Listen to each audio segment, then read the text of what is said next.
आप देख रहे हैं मास्टर टीवी। मैं हूं अय्याज़ मोरिस और इससे पहले एपिसोड में हमने मोहतरमा महनाज के साथ उनकी ज़िंदगी, उनके काम और उनकी लाइफ के हवाले से गुफ्तगू की और प्रोग्राम के अख्ताम पर मैंने ज़िक्र किया था कि उनकी ज़िंदगी का एक पहलू जनाब फ़ाज़ुर रहमान साहब हैं। पाकिस्तान का बहुत बड़ा नाम सहाफ़त में, ट्रांसलेशन में उनका बहुत काम है, बच्चों की कहानियों के लिए बहुत काम है, शायरी में बहुत काम है और मीडिया वर्कर्स के लिए उनका बहुत ज़्यादा जो है वो कंट्रीब्यूशन है। उनकी ज़िंदगी के बहुत सारे पहलू हैं। पहले भी मैंने एक्सप्रेस में अपने आर्टिकल में जनाब फ़ाज़ुर रहमान साहब की ज़िंदगी पर कुछ रोशनी डालने की और अपना ट्रिब्यूट पे करने की कोशिश की थी। लेकिन मेरी बदकिस्मती कि उनके साथ इंटरव्यू नहीं कर सका। लेकिन खुशकिस्मती ये है कि आज उनकी शरीक हयात हमारे साथ मौजूद हैं। उनकी ज़िंदगी के हवाले से हम कुछ गुफ्तगू उनसे करेंगे। सो मैम, सबसे पहले thank you so much once again हमें वक्त देने के लिए और हमारे साथ गुफ्तगू करने के लिए। जैसे हमने आखिरी प्रोग्राम में बात की थी आपकी ज़िंदगी के हवाले से भी, कि आपकी ज़िंदगी के साथ जहाँ जहाँ बात होगी तो फ़ाज़ुर रहमान साहब की बात होगी और आपके भी। तो पहले तो मुझे ये बताइएगा कि आपकी मुलाकात उनसे कैसे हुई और फिर ये शादी का सफ़र एक बड़ा हसीन सफ़र था और आपने गाहे बगाहे उसका ज़िक्र भी अपनी तहरीरों में किया। और उनकी शख्सियत, उनके काम के बारे में तो लोग जानते हैं किस तरह से, उनके प्रोफेशनलिज़म के बारे में भी। तो बहैसियत इंसान वो कैसे इंसान थे, या घर पे जो उनका बच्चों के साथ ताल्लुक़ या रवैया वो कैसा था? सबसे पहले तो मैं ये बता दूं, पहली मुलाकात पहली मुलाकात मतलब जब मैंने मास्टर्स किया तो 1-2 साल तक तो मुझे कोई जॉब ही नहीं मिली ना। सही। 70 में किया था क्योंकि हम लेफ़्ट के बाएं बाजू के लोग थे, तो हम ब्लैक लिस्टेड थे इस माशरे में। हमारे मुकाबले जमीयत के जो तलबा थे उन्हें फ़ौरन अमेरिका जाने के स्कॉलरशिप मिल जाते थे और यूनिवर्सिटी में जॉब्स मिल जाती थी। लेकिन जो लेफ़्ट के लोग थे वो एक तरह रांदाई दरगाह थे। सही। हालांकि फिर उसी वक्त पीपल्स पार्टी नई नई बनी थी, तो हम एक लेफ़्ट का जो रोमांस था वो कुछ बहुत ज़्यादा था। ऐसे लगता था इनकलाब जो है वो दस्तक दे रहा है, पाकिस्तान की दहलीज़ पे खड़ा है। तो मतलब इस बैकग्राउंड को आप ज़हन में रखें। और दूसरी, चाइना से हम लोग बहुत मुतासिर थे, माओ ज़ेडुंग, चू एनलाई। तो हम जो नज़रियाती लोग थे ना, सही।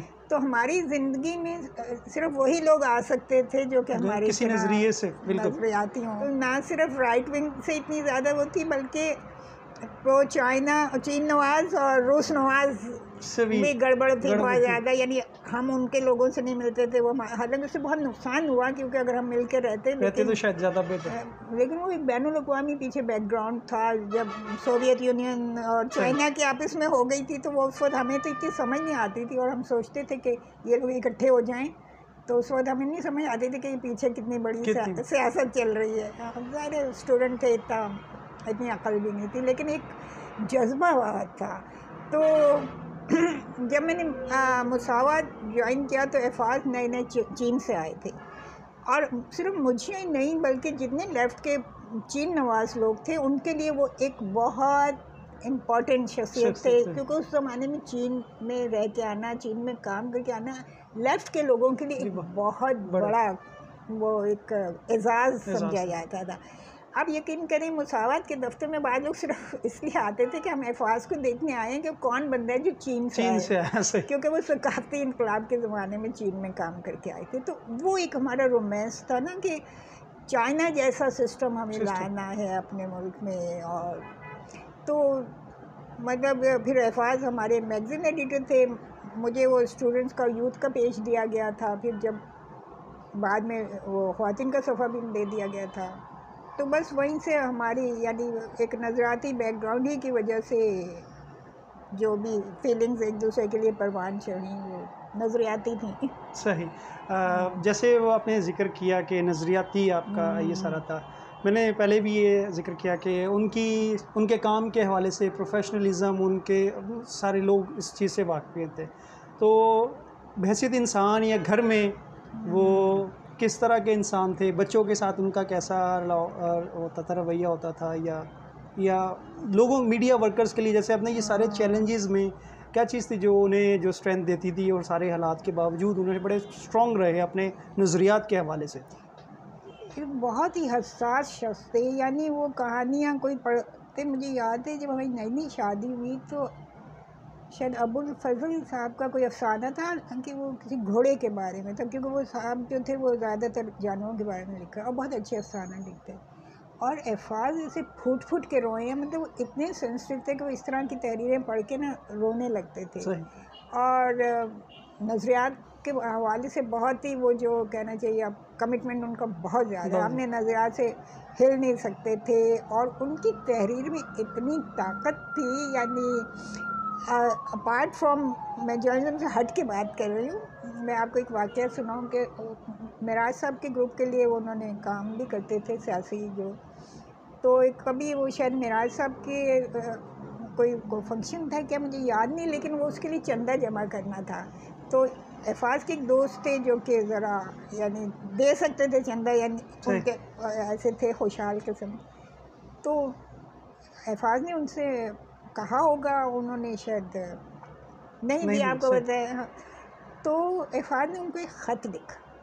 मैं आपको ये बता रही हूँ कि अल्फाज की तहरीर में इतनी ताकत थी, जो ये ज़ाती ख़तों किताब है ना, अगर मतलब आप यकीन करें कि वो दोस्त जो था वो ख़त पढ़ के उसका ये हाल हुआ है कि वो आके हमारी दहलीज पे बैठ गया और पूरी रात बैठा रहा है और अल्फाज नहीं मिले उससे। मतलब वो फिर यानी जो उनका गुस्सा जो था वो जो तहरीर में और जो ताकत बन जाता था, तहरीर में ताकत बन जाता था। बिल्कुल सही। तो बहुत यानी नरम दिल और अपने मौक़िफ़ पे डट जाने वाले थे। बिल्कुल सही है। और मैं जब उनकी ज़िंदगी के बारे में पढ़ता हूँ, देखता हूँ, तो वो एक तरफ से सहाफ़त के लिए, मीडिया वर्कर के लिए इतना काम, इतना बड़ा नाम, लेकिन उसके बावजूद इतना सेंसिटिव होना, बच्चों के लिए लिखना, ये एक बड़ा, ये मुझे बड़ा होता है कि इंसान उसके पास वक्त नहीं है और बच्चों की नफ्सियात को, बच्चों के कैफियत को बयान करना। बिल्कुल मैं नहीं कर सकती, क्योंकि मैंने हमेशा बड़ों के लिए लिखा, मुझसे कोई बच्चों के लिए लिखो तो मैं बड़ा मुश्किल होता है, नहीं लिखा बहुत मुश्किल है। लेकिन अल्फाज ने बच्चों के लिए इतना लिखा, और बच्चों की यानी वो महसूस करके और उन्हीं के स्टाइल में और उन्हीं के अंदाज में बहुत ही डाइवर्स शख्सियत थी, बहुत ज़्यादा। सही। मैंने जितने भी लोग जिन्होंने उनके साथ काम किया है या उनके अंडर काम किया है, उन्होंने उनकी शख्सियत के बारे में बताया है। पाकिस्तान में जो उर्दू मैगज़ीन है, संडे मैगज़ीन, जिसको उन्होंने बहुत ज़्यादा जो है वो जिद्दत दी और एक नया ट्रेंड सेटर इस काम में वो कहलाते हैं। और आपकी मैंने तहरीर भी वो पढ़ी जिसमें आपने आखिरी वक्त में उन्हें कहते थे you are the best editor. तो ये मुझे बताइएगा कि इस तरह से प्रोफेशनलिज्म, क्योंकि आपका शौक़ था, आप इस चीज़ को समझती थी, तो घर में जब इस तरह के प्रोफेशनलिज्म के बारे में, करंट सिनेरियो के बारे में, सहाफ़ियों के बारे में, काम के हवाले से बात होती थी, तो किस तरह से उनका जो है वो पैशन होता था, अपने उस पैशन को? नहीं, वो उनका पैशन तो ज़्यादा जो था वो तो सारी दुनिया ही को नज़र आता था, लेकिन उनके साथ फिर ये था कि वो जब घर आते थे तो फिर वो चाहते थे कि ये बस घर। अच्छा, सही।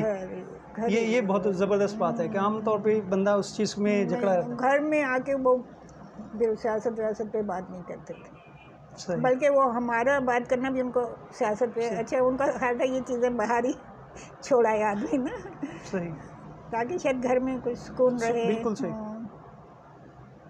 सही। मैं एक चीज़ पूछना चाहूँगा कि आपने फ़ासाद की ज़िंदगी से कि जो नौजवान सहाफ़ी हैं, नज़रियात पे काम करना चाहते हैं, माशरे में तब्दीली लाना चाहते हैं, माशरे को कंट्रीब्यूट करना चाहते हैं, अब क्या समझते हैं फ़ासाद की ज़िंदगी किस तरह से उनकी रहनुमाई कर सकती है कि वो माशरे के लिए, अपनी ज़ात के लिए, व्हाटएवर जिस भी इदारे के साथ हैं, प्रोफेशनलिज़म के ज़रिए उसको कंट्रीब्यूट कर सकते हैं?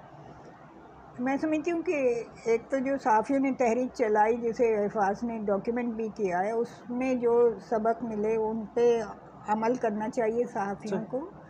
और दूसरे सहाफ़ियों के ज़ाब्ता अखलाक और ये सब क्या होना चाहिए, उसके बारे में भी उन्होंने बहुत मज़ामीन लिखे हैं जो उनकी किताबों में शामिल हैं। तो वो उन्होंने मशवरे तो दिए हैं, वो देते रहते थे, क्योंकि आखिर में ज़रा थोड़े मायूस भी हो गए थे सहाफ़ियों की ये तंजीमों से और वो प्रेस क्लब भी जाना छोड़ दिया था। लेकिन ये कि मज़ामीन में अपने वो मशवरे देते रहे हैं ना कि ऐसा होना चाहिए सहाफ़ियों को, ऐसे अखलाकी ज़ाब्ता होना चाहिए। फिर वो प्रोफेशनलिज़म, ये कि ज़ुबान पे इतना उन्हें अबूर था कि भाई मैं तो उनके सामने बोलते हुए डरती थी, क्योंकि मैं तो पंजाब में रहने वाली, तो मेरी तो मुज़क्कर मोहन्नस और वही दुरुस्त करते रहते थे। और ज़ाहिर है मैं तो उर्दू मेरी तो पंजाबियों वाली है, मैं कि जो तो उसमें भी होता था कि साबुन को मुज़क्कर क्या मुअन्नस किया, मैं भूल जाती थी। सही। तो मतलब मैं राइटर तो हूँ, मैं लिखती हूँ उर्दू में ही, लेकिन मेरा जो बोलचाल, क्योंकि बचपन मेरा पंजाब में गुजरा तो। सही। थैंक यू सो मच, बहुत बहुत शुक्रिया आपका वंस अगेन वक्त देने के लिए और हमारे साथ गुफ्तगू करने के लिए। Thank you. नाज़रीन, इसी के साथ आपसे इजाज़त चाहेंगे। और जैसा प्रोग्राम में मैंने पहले ही बताया कि हिफाज़ुर रहमान साहब और इन जैसे जितने भी बड़े लोग हैं, दरहकीकत ये हमारे माशरे के वो बुनियादी पिलर हैं जिन्होंने इस माशरे को, इस शोबे को खड़ा करने में, मजबूत करने में अपना किरदार अदा किया है। और आज ज़रूरत है नौजवान नस्ल को कि इन जो हीरोज़ हैं इनकी ज़िंदगी और इनके कंट्रीब्यूशन को याद रखें, और जो भी मुस्तक़बिल में चेंजिंग आ रही हैं अपने नस्बुल को, अपने प्रोफेशनलिज़म को यहाँ से बुनियाद रखें और इनके नक्शे कदम पर चलते हुए माशरे में आगे बढ़े। अपना बहुत सारा ख्याल रखिएगा। Thank you so much.